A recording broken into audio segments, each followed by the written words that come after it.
Folks, we're back at Southwick Stories. I gave up on the head count number. I think it's 10.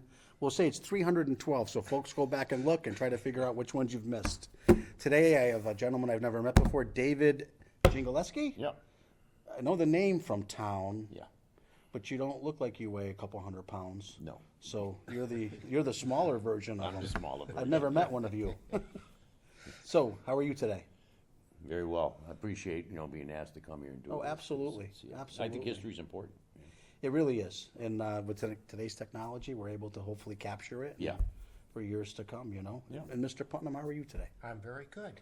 Good. But been a short summer, hasn't it? Boy, it's over. Yeah. School's in a couple weeks. And I've known this gentleman all my life. Grew up darn near next door to him. That's what I hear. That side of town, Yeah. you guys were all kind of Cliquish. Was there a toll booth to get past, like the transfer station? Because it just seems like There was no transfer station. There was in- no There was in no those- transit. in Everybody had a those days- burning barrel. In those days, Southwick had a real dump. Yeah. Yeah. You know? could, you I could go mean, help yourself. You know, Go rummage. It was do we even great, want to yeah. know where that was located? Was that Sam West Road. It was. Yeah. I've heard of that. Yeah. Yeah.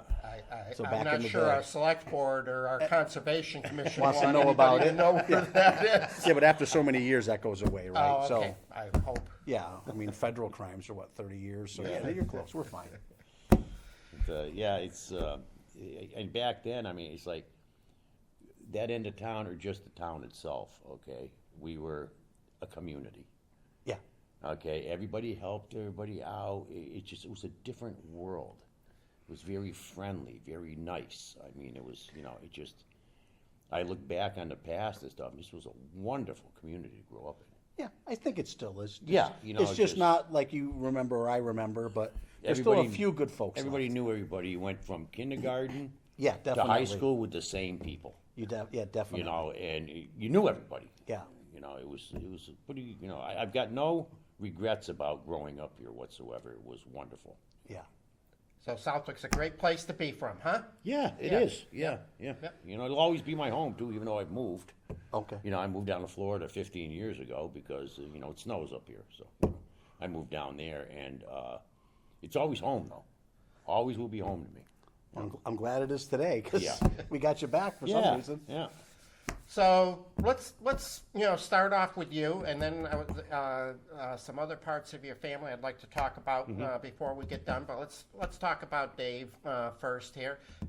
So where was home for you when the first part of your life, and then we know you moved later on to the other side of the hill. Right, But yeah. where did home start off for you? My memory, where my memories began was on College Highway. There's a blue house that used to be across the barn down there. I don't remember what the number is, but that's where I spent the first 10 and a half years of my life. And it was a house my father built, and if anybody ever knew my father, this won't surprise you. He built the house himself. He dug the foundation by hand, and there was 6 of us in the family. I was the only boy, and it was just back then. Okay, we lived in homes. We didn't live in houses. You didn't hear of apartments. They didn't exist. Right. Okay, and dinner, breakfast was at 7, lunch was at noon, and dinner was at 5. And there was no such thing as if you didn't miss any of those meals. Things were strict. My father was a very strict disciplinarian, okay, which probably helped me in life because I'd probably be doing this from jail. But he was very stern, and he taught me a lot of lessons in life and stuff. But the family unit back then just seems different than it is today because Sunday went to church. Everybody dressed up in their best clothes and stuff. We had our church clothes and our farm clothes. But growing up back then, we had the dairy farm across the street. We lived here. My grandparents lived to my left. My uncle lived across the street. and the dairy farm was right next to my uncle, and it was a community, like, you know, it was a commune. There's nothing, is there anything left of the dairy farm? No, it's been all tore down. and There's that stuff, red yeah. shed towards the front with a lean-to on it. That's Yeah. the area we're thinking? Right. Yes. Yeah, Okay. Yeah, Yep. and then Yep. in the back, you Makes know, sense. It goes way back. Yeah, it goes way back, and there were fields back there for corn. Wow. And there was tobacco. They raised. They had their at that time. I think they I don't know why I remember this, but they milked 52 cows, and they had Holsteins. They had one Jersey for butterfat. Okay, and I went from I remember them milking by hand. Him and my uncle worked hand in hand, and they were supermen. Nobody worked like these guys did. Yeah. That's correct. Okay, they'll tell stories about them today. Correct. And they were good men. They milked by hand. Then they got the milkers with a strap, okay, vacuum that went on the cow. And then they went big time. They got a pipeline milker, you know. But back then, it was like there was 6 of us in the family. Like I say, there was 3 of us. Then it was 5 years, and there was 3 more. So it was kind of like a split family. But when we were living over there, best part, if heaven can be whatever you wish it to be, I want to go back there. And that's the best way I could explain it. Was that nice, you know? Yeah. And we all worked hard. I mean, you couldn't lift a 5-gallon bucket, but you had one to put stones in, and you'd pick stones all day when my father and my uncle were out in the fields and stuff. I don't remember not working. Right. You know, people say, "Oh, I started working." Well, I don't remember not working, and that's really the way it was.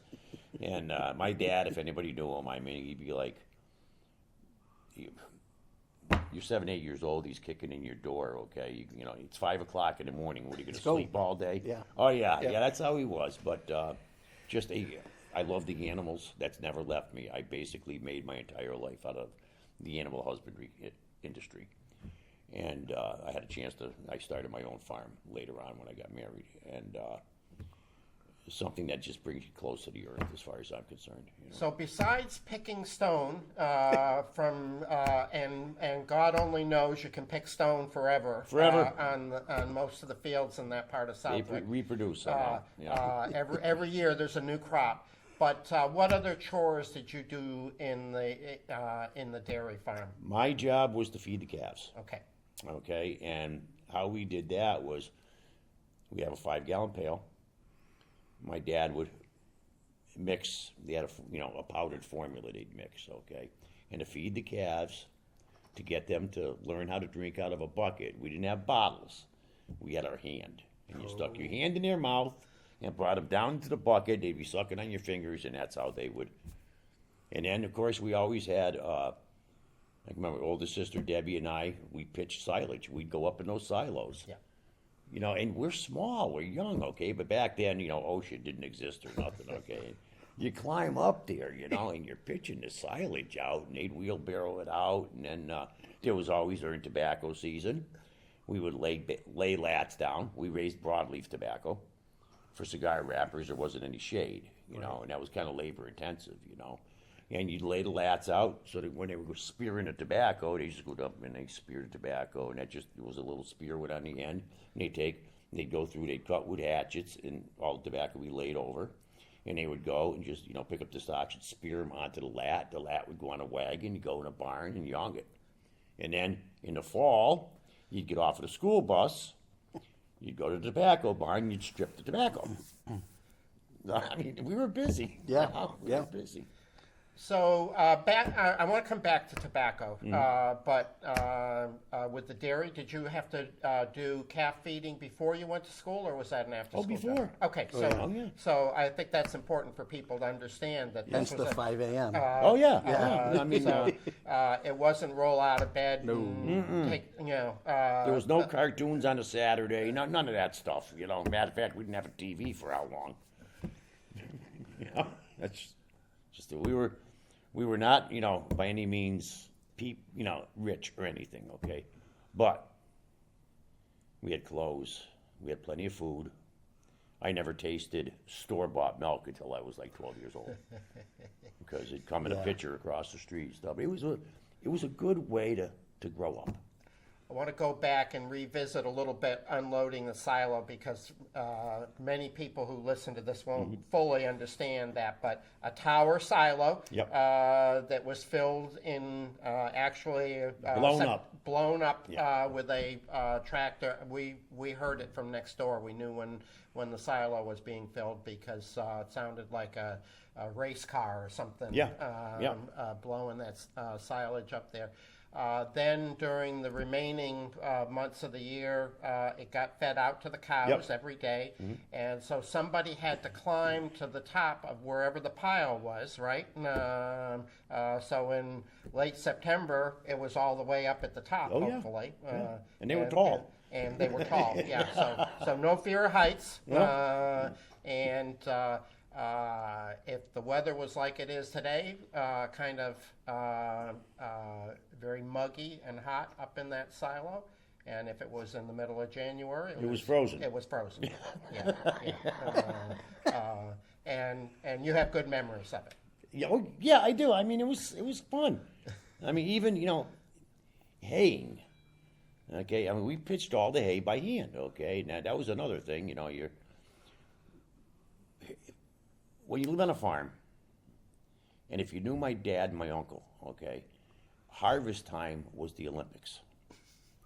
Everybody's trying to outdo each other, and they'd have a big crew come in and they, the harvest and stuff, and like hay, that's how you knew when the seasons were coming and stuff, when different stuff was ready. But the hay, I mean, you took the bales and the big thing was, who could launch it the highest. And they'd sit you in a pickup truck or on a tractor. And, I'm 4 or 5 years old. I can't reach the pedals. And they'd put it in gear and they'd say, hold the wheel straight.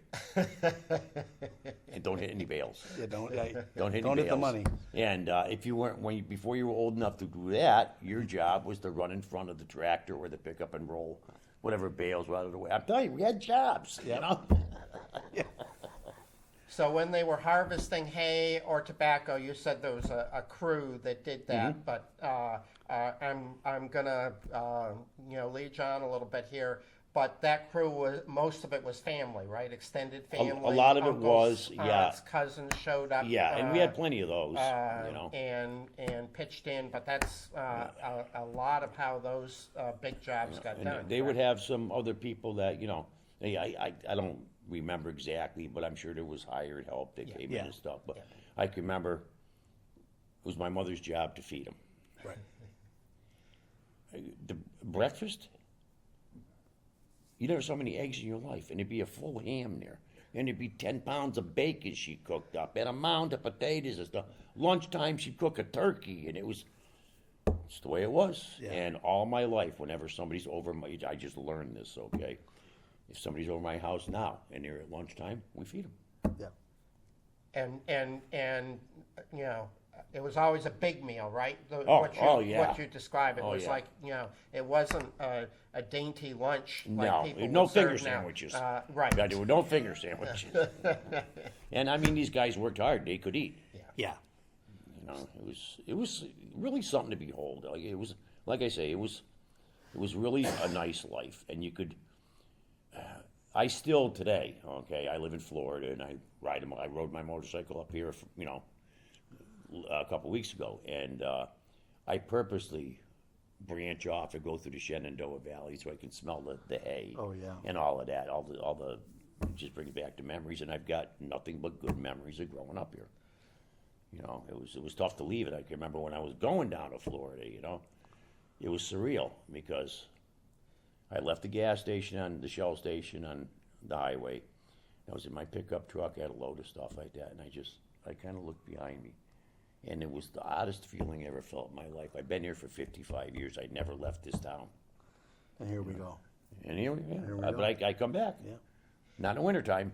No, I heard you. Hey, I want to go back on one detail, and we'll talk some more about your dad in a moment. But how far could he throw a bale of hay? Oh, jeez. Because Art was a big man. Realistically, I would say that 12 or 13 rows stacked on a wagon. It was high. Yeah. He was a powerful. You powerful did. man. Yeah, it's not somebody that you messed with. When I was I said no to my father when I was 16 years old, and I woke up a half an hour later thinking I probably shouldn't have said that. Yeah, I mean, but I can remember I was in the dairy barn, and I was like 4 or 5 years old, okay?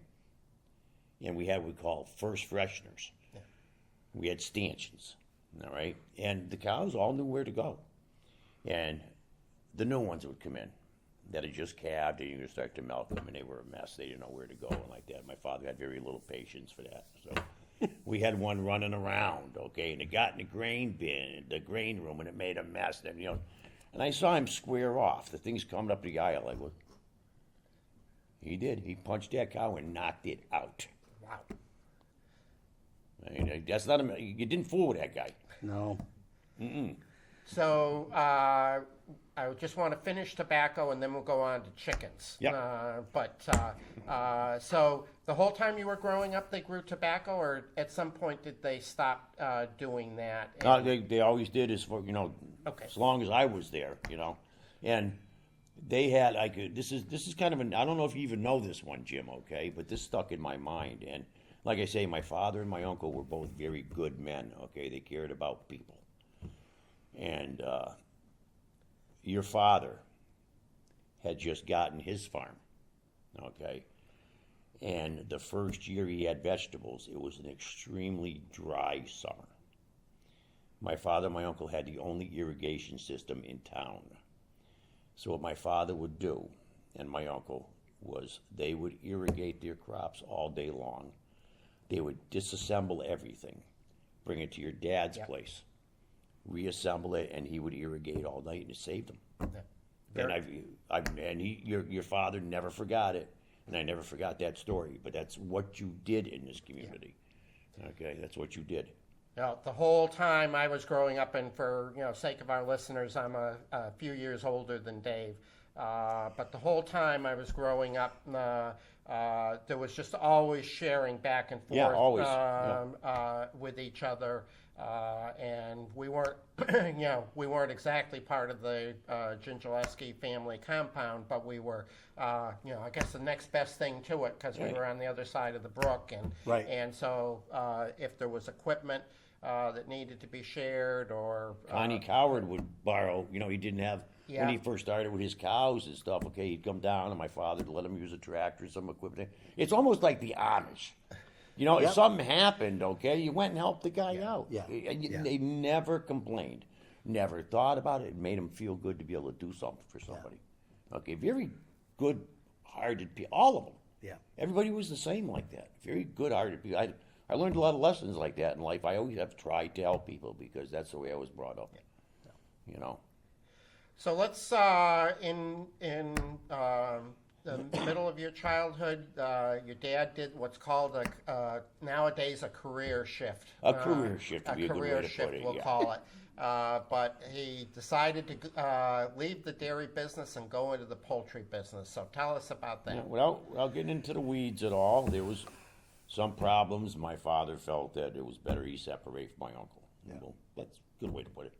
So what basically ended up happening was where that barn and the farm was located, it went all the way to Davis Road. Sheep pasture. Or Sheep Pasture Road, yeah. Sorry to correct. No, that's okay. I want to get it right. It went all the way to Sheep Pasture Road, so he took half, and my uncle retained half. And then my father started the chicken farm. What was the name of the chicken farm? Downey Hollow. Downey Hollow Farm. It was, in its day, it was like the most modern facility. We had 25,000 white leghorn chickens, and he built it in it was quite an enterprise, really, And then, farming industry, everything else, things change. Nowadays, your chicken farms have 2-3 million birds. Correct. That's just the way it's all gone. Mega agriculture. But it was, I didn't care for that anywhere near as much as I did for the dairy farm, because you can't get close to a chicken. You can get pretty close to a cow. And he's an 11-year-old kid, and I'm working 70, 80 hours a week, and I'm like, what happened? time for you to grow up. That's the way my dad looked at it. So what kind of work did you do on the chicken farm? Oh, you name it. You name it.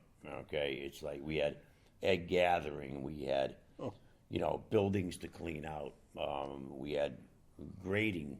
We did, grade the product every day, packaging, delivering, all of that and stuff. So it was every day, all day. 25,000 chickens, a lot for, my dad and the kids to handle. I can remember my dad. So, people ask me, he goes, "Well, you were a dairy farmer all your life. Why'd you get the chickens?" Well, I had 5 sisters, and he says, "Well, girls can work on a chicken farm." I'm telling you, that was his answer, and we did. Girls can work on And the same thing. You came home from school, Yep. pick eggs. We each had, me and my 2 older sisters, we each had a building we were in charge of. Oh, boy. And my building had 8,000 birds in it, and I had to go gather the eggs. That's what you did. And there's nothing left of that building either way. No, back there. it's all gone. mostly all gone, yeah. House is still there, right? Yeah.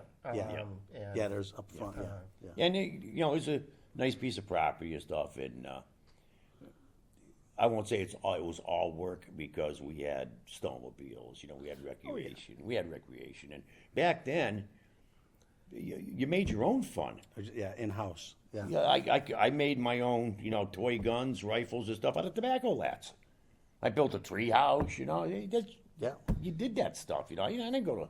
There was no Walmarts.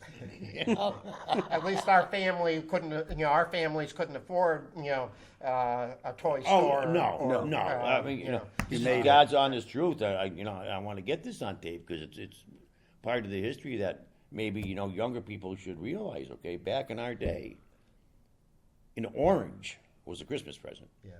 You didn't get fruit. Yeah. And the Christmases were family orientated and stuff. Okay, but there wasn't a lot there. Yeah. I can remember my dad and my uncle both plowed for the town with tractors. They'd be out there 10 degrees below zero on a tractor. Farm all M's. Yep, and they did all the roads around the lake because the tractors could maneuver them and stuff. Sure. And they'd work around the clock and all the to be able to buy some Christmas presents and stuff. That's the way it was back then. But again, the big gift at Christmas is if you get a pair of ice skates, because we always went ice skating.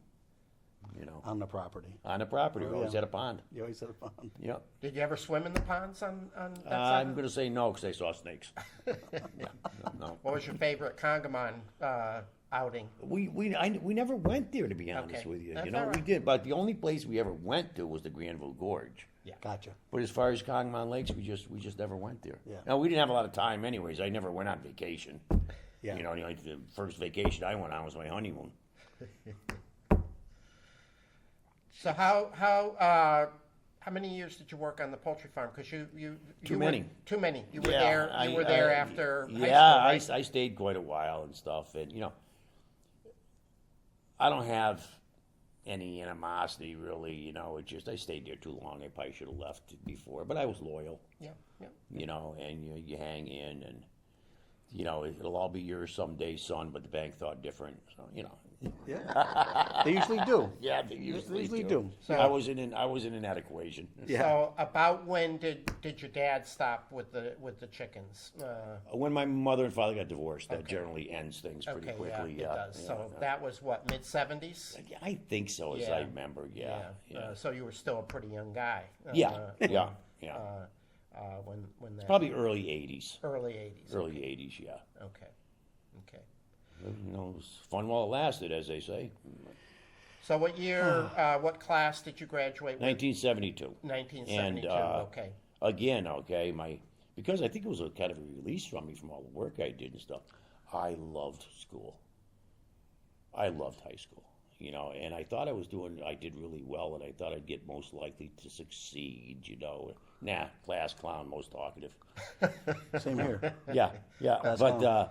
a lot of the people, Congratulations. I am Yeah. the people I graduated with, again, small town America, okay? A lot of the people I graduated with, I'm still very close to and keep in contact with and stuff. Again, you knew everybody, and it was a great way to live. high school was wonderful. The only thing I spent the first 3 years of high school at what is the Powder Middle School now, because that used to be the junior high school and high school. Junior high school on one side, high school on the other. And I went to, finished 11th grade there, and that year they built a new high school. And we went up to the new high school when I was a senior, and I really wanted to graduate from the old school. Yeah. But it's what it is. So, are there 2 or 3 teachers that you remember, that were you really liked? Absolutely, yeah. Who were your 3 favorites? Well, 5th grade, Mr. Fennell. Wonderful man. He just a very good man. And the teachers that I knew that I got, kind of friendly with and stuff, okay, they knew I didn't come from much, basically, Yeah. okay? They were very nice, Yeah. And then there was Mrs. Gagnon. There was, I gotta say, Bob Lawless, Tony Heineck. Okay, very good. Okay, very good men, they just, they did a lot to basically form my life, Right. yeah. They High school activities? were gymnast. Jim. Surprise, surprise. I think I was the only gymnast. Silo, Jim. Yeah, I think I was the throw only- hay bales. Yeah. I think I was the only gymnast ever. I was on the gym team for 5 years, and I didn't stay back. I was on the gym team in 8th grade. I just happened to be, it was something I found I was good at. Yeah. You were the opposite of redshirted. Oh yeah, They yeah. drafted you a year Yeah, early. yeah, and I just happened to be, pretty good at it. I took to it, and I liked it, and that and class and plays. I thought you had Yeah, done plays. drama. Yeah. Yep. Best actor 3 years in a row. I don't know if everybody's ever beat that one either. But And I'd take that over the other 2 that you talked about a few minutes you know ago. what? I mean, In hindsight, I should have went to Stage West, which was a theater company in Sure West it was, Springfield yeah. at that time, and I should have pursued that, I think. But woulda, shoulda, coulda. I'm Yeah. still alive. I'm still here, and I'm relatively happy. I got no complaints. So it worked out. It worked out. things have a way of They working do. out, don't they? They do. Okay. Well, so now let's back up and let's go to. I never knew your grandparents on your mom's side, but again, Grandma and Grandpa Dziengelewski, and that's what we called them as kids. Yeah. Early on, when we moved into the neighborhood, we were introduced, and this kind old woman that we're going to talk about, we were told, call her Mrs. Dziengelewski, and Mary. she said, no, I will be Grandma Dziengelewski. And so from then on, I never talked a lot to your grandpa because he was kind of stern. I could see where my father got it. Let's put it that way. But, okay? so let's talk about your grandparents and your memories there. I'll just quickly. Stanley and Mary. Yeah. Okay. Stanley and Mary. They met. He was in the Army. This is kind of a funny story. Okay. During the war, World War II, he was stationed in Germany, and at that time, if you had possession of a town, well, they would put these soldiers in different homes. He got stationed in her house. Okay. And she thought he was a real big shot because he's home all the time. And whenever she saw him, he's riding with the general and stuff. She thought he was some big officer or something. He was a bugler. So all he had to do was 2 bugle calls a day in the morning and night and just keep the general's leather polished. He was in the cavalry. But she thought he was some bigwig. He was a bugler. So they ended up getting married. He came over here. They settled in Suffield, Connecticut. I'm not sure exactly about. I think my father was a young teenager when it happened. He bought the farm, the property in Southwick, and that's how they said. Now all that, if anybody remembers, what that barn, the tobacco barns, my father, my uncle built all of that. How do you build that amount of stuff? Yeah. It's like, how did you build the pyramids? Right. Like these guys were like nonstop. Am I correct in saying that your grandpa, I think the meeting during the war story is very interesting, but your grandpa was Polish. Yes. And your And my grandma grandmother was was German, German, yeah. which is, how could that happen? But I never got that close to my grandfather. He was just that kind of a guy. You know, you don't get close to a bobcat. You know? My grandmother, what a nice woman. Absolutely. Okay, she was German, and she could bake, and she could make soup out of anything, you know.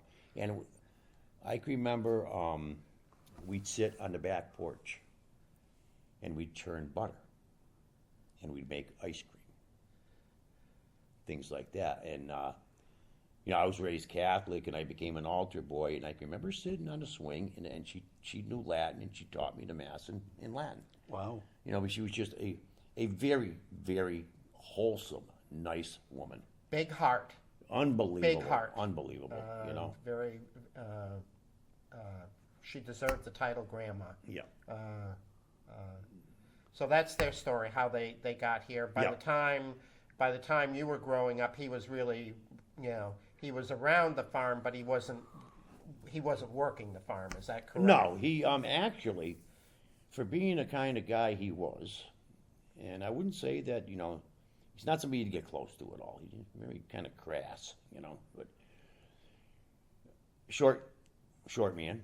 But he grew flowers.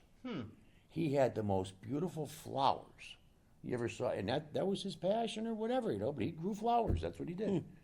Yeah. And he had this cane, you know. You see him coming across from the dairy barn with a pitcher of milk with a cane, you know. But you didn't get close to him. But my grandparents at the house on the highway, I remember, they struck me funny. They had a 3-hole outhouse. Now that's high class. But why would anybody want a 3-hole outhouse? Who's going to sit there with you? And it amazed me that my grandmother always had a wood stove. And she could regulate that thing, bake cakes, anything else, just with the wood. Huh. And there was a wood shed off to the side of the house and stuff, and that's all very simple, you know, that's how they did things. So there, just for those who like to know where things are, so if we headed south on the highway, we went by Blossoming Acres, then Right. there's the culvert that the Pearl Brook goes under, and the very next house there It's my grandparents. would have been where Yeah. Your grandparents were. And then there's a blue house on the hill. That would have been where I grew up. Yep. And right across the street, that house is still there, was my uncle's. The barn's not there anymore or anything, but that's where the farm was, right across from the blue house, basically. Any other memories about your grandparents?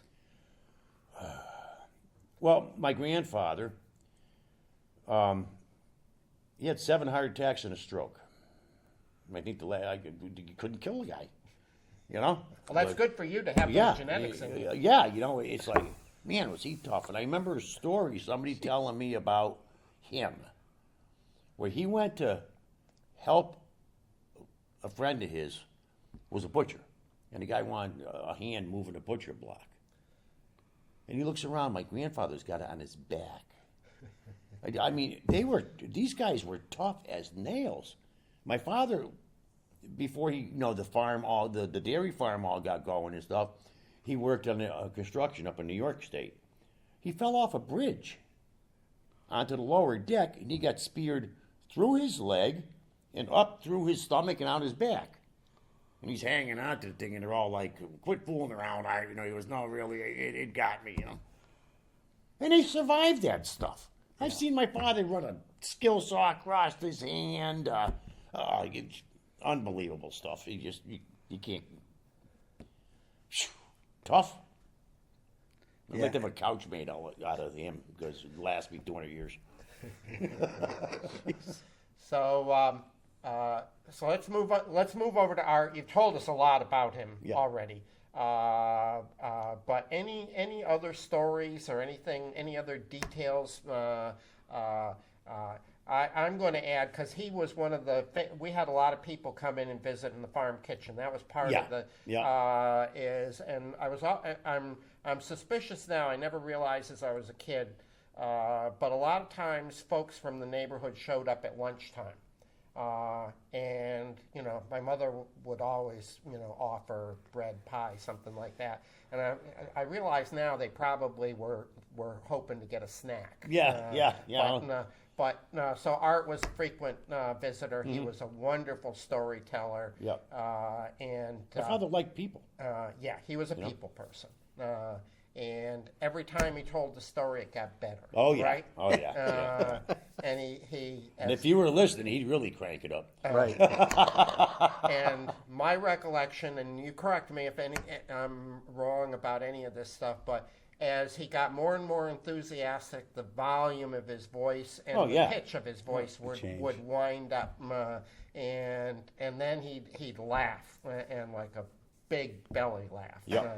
And if you ever remember him at a town meeting, I do. he was opinionated, and he was not afraid to state it. And I think your father was moderator at that time for years. No, that was me actually, but I'm sure they had some differences of opinion. And anyway. my father would always get up and speak. But he was involved in some town politics. He was on the Board of Health. He was on the Board of Health. And, I he was- believe the initial. Before that, he was on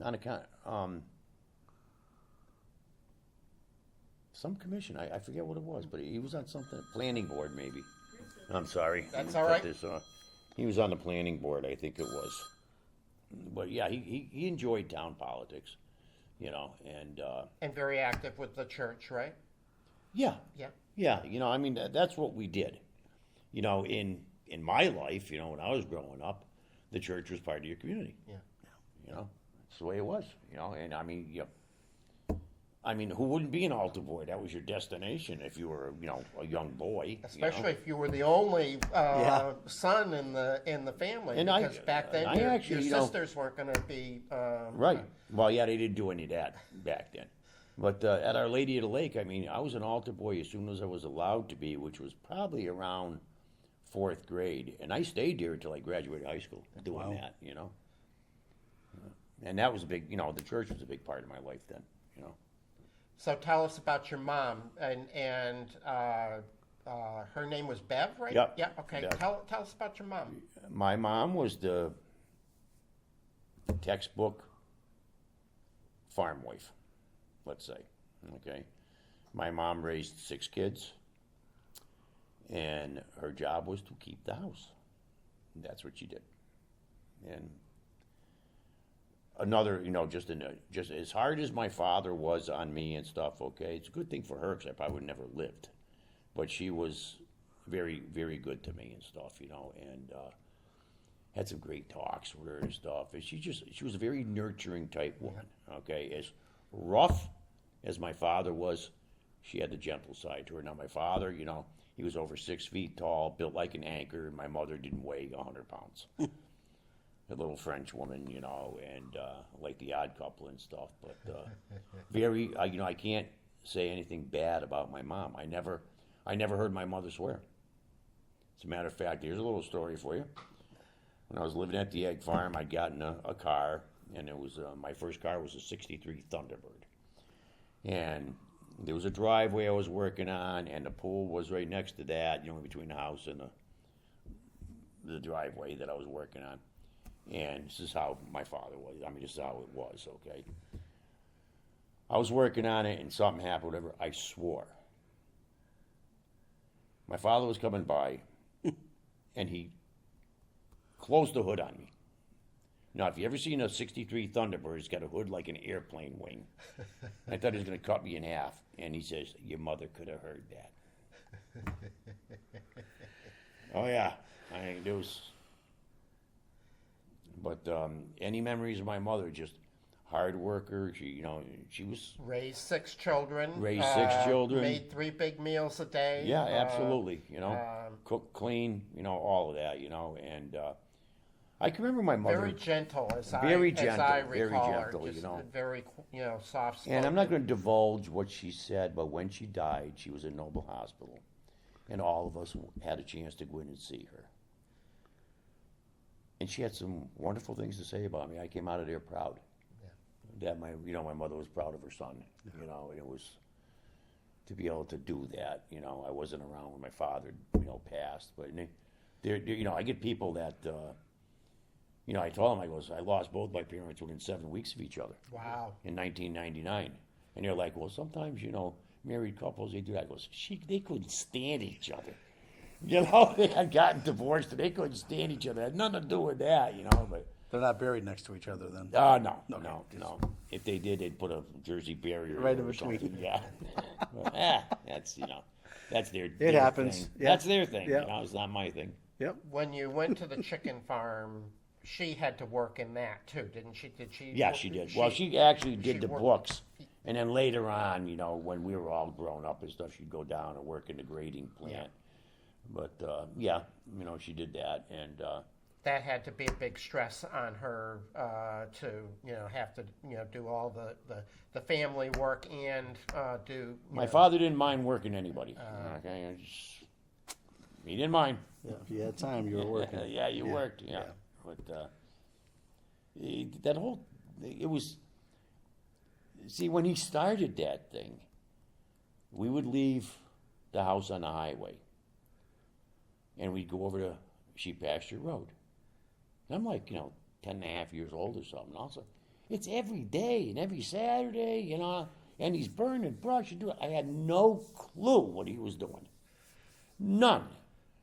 And then all night long, we're putting these wire cages together in the cellar. I didn't know I had no clue what he was doing. Then all of a sudden, they start building this stuff. I had no clue we were living on an egg farm. None. And They didn't check in with you on that, huh? my dad was not big on explaining anything. Right. Okay, just like if you were working with him, you handed him the tools. Yeah. He didn't show you nothing, and it better be the right tool. Yeah. Oh yeah. Yeah. Well, that's quite a family history Yeah, that it we've was- been through. I'm gonna. I don't have any regrets of any of it. I don't. Anything else in terms of growing up and living in Southwick that are special memories that we didn't capture? We were talking about this the other day. The school and the community kind of was together. There was no separation, nothing hidden. Memorial Day, all the kids would march. Yeah. They'd get flowers, and they'd go, Veterans Day, and would go to the cemetery and put flowers out on the soldiers' graves and stuff. And it was just like, it's what you did. There was always a parade in town. It was tough on the lilacs because that's what That's It was what all, there weren't many florists around. You went and picked them, But the face of the town has changed a little bit. I was going through town the other day. I told my wife, there used to be Dewhurst Plumbing and, different. And I was coming down through on my motorcycle down College Highway. As a matter of fact, the first time I came through Granby, Connecticut, and they put that rotary in there and almost killed myself. Yeah. I didn't know the thing was there, Yeah. So I'm like, I It's better there. start paying attention, yeah. But I'd say, that was a dairy farm. Yeah. That was a dairy farm. You come down through, you had Waterman's. You had McLaughlin's. You had my dad's place. You had had Haas's. Hawes's, Maloney's, Phil Hall, Baraska's. That was dairy farms in this town. Yeah. There were and there are none now. None. There's just the monuments to Yep, them. Some yeah. of them, Braska's up on Hillside is well preserved. The family Yeah. has done a good job of maintaining the silo. I and was the just barn. I was just by there. I saw the barn's been all rebuilt Yep. and stuff. And I got like I say, okay. I live in Florida because of the snow, but my memories are right here in the town of Southwick. I don't know how this town is going to evolve in another 50, 75 years. Okay, but I would say to any younger generations that are growing up here, know that you're growing up in Americana. Okay, this is Americana.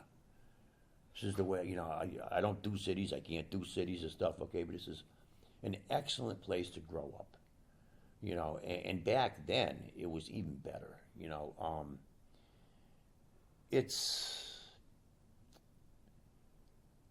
It's kind of stuff you read about. Oh, no doubt. Growing up right or growing up pure like that. You open a book and Southwick's there. It's just absolutely lovely town. I've never seen anything like it. I haven't because I got to experience it, and I'm glad I did. I'll never regret it. When I die, I want to come back here. We'll have a place for you. Good. I hope so. There's still some open land. There is There's still plenty some of- open land. And, You can go downstairs on your way out and get you an application for a plot. Not to worry. But They're cheap up here too. I'll tell you, I've got I got great memories, and when you had spoken, about talking to me. Mary had said it, my sister, that she wanted me to get together with you. Like then I started thinking of stuff. And, boy, I got a lot of memories. Yeah. I started thinking of stuff and like that. And I'll be honest with you, it did basically all good. Yeah. All good. What a, Well, you make it that way, right? What a because kid.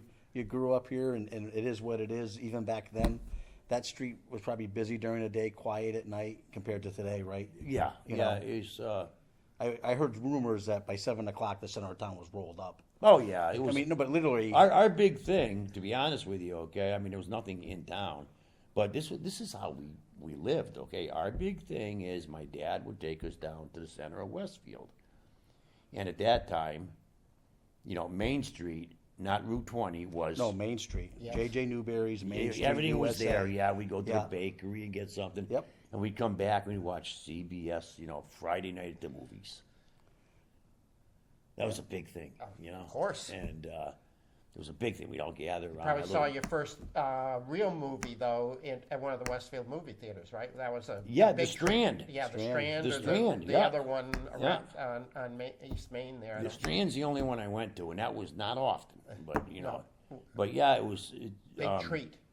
a big treat. Oh yeah, Yeah, big big treat. treat, Yeah. yeah. I mean, we had a little, like about a 12-inch black and white television, and I can remember there was a couple of years we went without one because we couldn't afford to get it fixed. Yeah. I didn't see a color television until I was about 14, 15 years old. Yeah. Well, I'm gonna hand it back to Joe, but thank you Oh, absolutely. It's for been- sharing a lot been of fun. great Yeah. memories and doing a testimonial for what a great place Southwick is. The only thing I will respond to that is there's Joe and a lot of other people. They're still working on that, and it will be different. We all understand that, but we're trying to keep the kind of the flavor of that alive. I was going to say, you can change the ingredients, just don't change the flavor if you Yeah. can help it. Yeah. And there's a lot of things that are gone that we have good memories of, but there's a lot of new things that are creating new memories. Well, so yeah. Joe, back The to young you generation without is me what they getting- are. They're not gonna. I feel bad. I only had 12 acres where I grew up off of Yeah. Loomis on a Yeah. farm. We didn't name the animals. Yeah.